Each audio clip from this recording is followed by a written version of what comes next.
के पीएस के नौकर के पास इतना माल निकल रहा है, तो जब नौकर के पास माल इतना है तो मालिक के पास कितना होगा। हम लोग पीर ख़ानदान से हैं।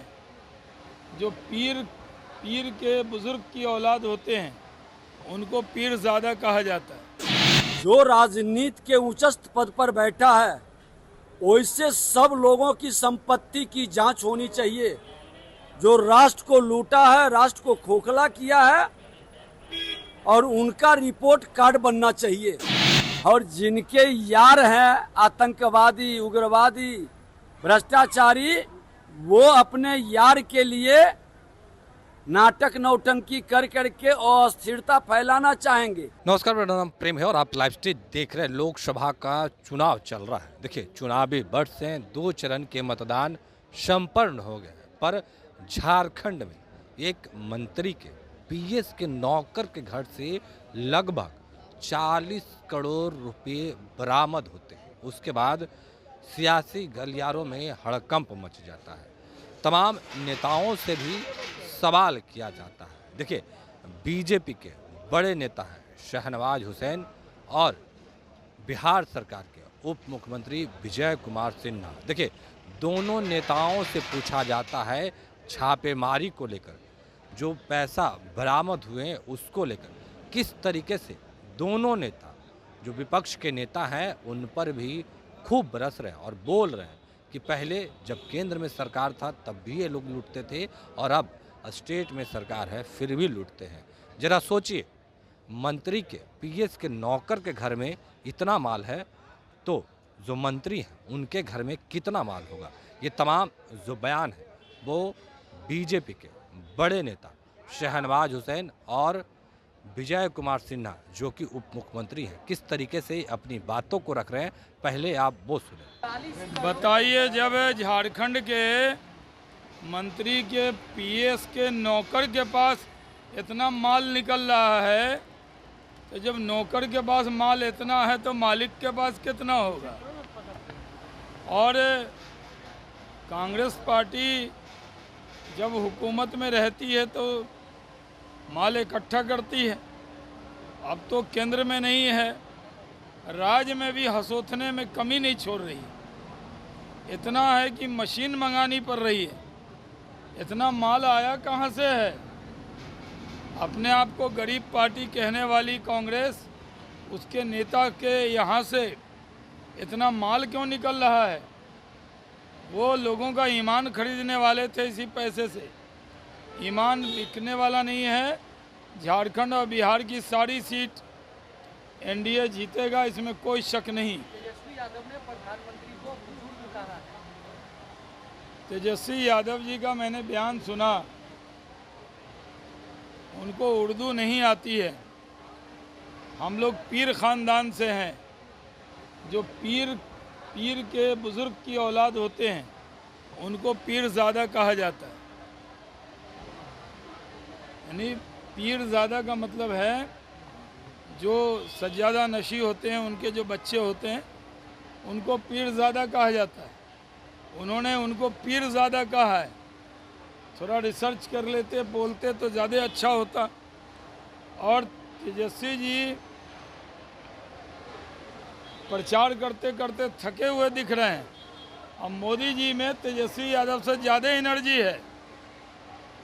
उनको बुजुर्ग कह के बुजुर्ग का वोट खो रहे हैं तेजस्वी यादव। मोदी जी ने तो 70 साल आयुष्मान भारत में करके बुजुर्ग का दिल जीता है, और तेजस्वी यादव बुजुर्ग का अपमान करके वोट खोने का काम कर रहे हैं। जम्मू कश्मीर में जो हादसा हुआ है सर, तेज प्रताप यादव कह रहे हैं कि ये मोदी जी ने कराया है। आखिर चुनाव के टाइम में ऐसा देखिए, बहुत दुर्भाग्यपूर्ण है कि तेज प्रताप यादव और पंजाब के पूर्व मुख्यमंत्री चन्नी ये किस तरह का बयान दे रहे हैं। हमारा जवान शहीद हुआ और ये लोग उसको भी राजनीति के चश्मे से देख रहे हैं। जनता जवाब देगी, और इसका जवाब पहले भी दिया है और भी देंगे। जहाँ तक कांग्रेस के नेता ने महाराष्ट्र में कहा कि जो शहीद हेमंत करकरे है, वो आरएसएस वाले पुलिस वाले के एक गोली से मरे, पाकिस्तानी आतंकी के ज़रिए शहीद नहीं हुए। ये बहुत बड़ा अपमान है, ये शहादत का अपमान है। कांग्रेस की आदत हो गई है कि कभी एयर स्ट्राइक पे सवाल उठाना, कभी मुंबई हमले पे सवाल उठाना, पाकिस्तान को क्लीन चिट देना। इसका भी जवाब देश की जनता कांग्रेस को देने वाली है। अभी मैं आया हूँ, कल मैं सुपौल में वोट डालूंगा। वोट डालने के लिए सुपौल जा रहा हूँ और सुबह सुबह पहला वोट डाल दूंगा। जो कल चुनाव होने वाला है उन सब में एनडीए की आंधी चली है। हमें विश्वास है कि लोग अच्छे खासे तादाद में आएंगे, देश के तरक्की के लिए वोट डालेंगे, $5 ट्रिलियन की इकोनॉमी के लिए वोट डालेंगे। मोदी जी के नेतृत्व में हम सब काम कर रहे हैं। हमें उम्मीद है कि हमें पहले दूसरे फेज की तरह बढ़िया वोटिंग हमारे पक्ष में होगा। अब इसी से अनुमान लगा लीजिए कि करप्शन, भ्रष्टाचार कितना चरम पर है और देश को खोखला ही भ्रष्टाचारी लोग कर रहे हैं। 80 के बाद जो राजनीति के उच्चस्थ पद पर बैठा है, वैसे सब लोगों की संपत्ति की जांच होनी चाहिए। जो राष्ट्र को लूटा है, राष्ट्र को खोखला किया है, और उनका रिपोर्ट कार्ड बनना चाहिए। ये भ्रष्टाचारी और खास करके जो इस तरह के भ्रष्टाचार के नाम पर जांच होती है, हाय तौबा मचाता है। सहयोग करने की बजाय संवैधानिक संस्था पर ही अंगुली उठाता है। ऐसे लोगों की संपत्ति की पूरी तरह से जब्ती होनी चाहिए और राजनीति करने से बैंड लगना चाहिए। तेजस्वी यादव ने प्रधानमंत्री को बूढ़ा कहा है। बड़े युवा हैं, कमर में दर्द है, बीमार भी हैं, शरीर का हाल बेहाल है। अरे इस उम्र में भी जो वो अपने योग के बल पर, तप के बल पर पूरे देश को सजा रहे हैं, संभाल रहे हैं। अब विश्वकर्मा के संतान के रूप में सबको, आज युवा हो, महिला हो, किसान हो, गरीब हो, सबके हित में काम कर रहे हैं। आप तो सिर्फ अपने हित में काम कर रहे हैं, अपने परिवार के हित में काम कर रहे हैं।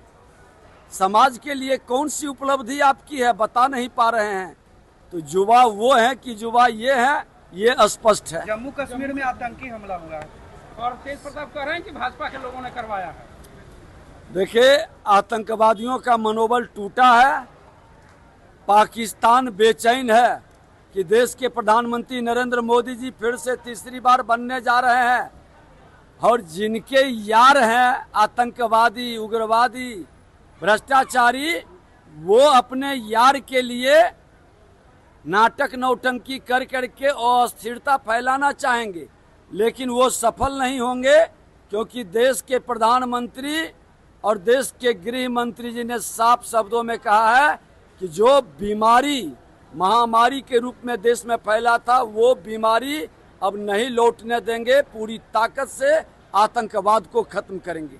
तो अभी आप विजय कुमार सिन्हा और शहनवाज हुसैन को सुने थे। तमाम मुद्दे को लेकर क्या कुछ कहा उन्होंने, आपने सुना है किस तरीके से जो विपक्ष के नेता हैं उन पर बरस रहे हैं और साफ शब्दों में कह रहे हैं कि ये लोग कितना माल छाप के रखे हैं। जब मंत्री के पीएस के नौकर के घर से लगभग 40 करोड़ रुपए बरामद होते हैं, तो सोचिए मंत्री के घर में कितने हैं। देखिए, तेजस्वी यादव पर भी इशारों में किस तरीके से तमाम जो नेता है, शहनवाज हुसैन हो या फिर विजय कुमार सिन्हा हो, दोनों नेता इशारों में खूब बरस रहे थे। हमने आपको सुनवाया।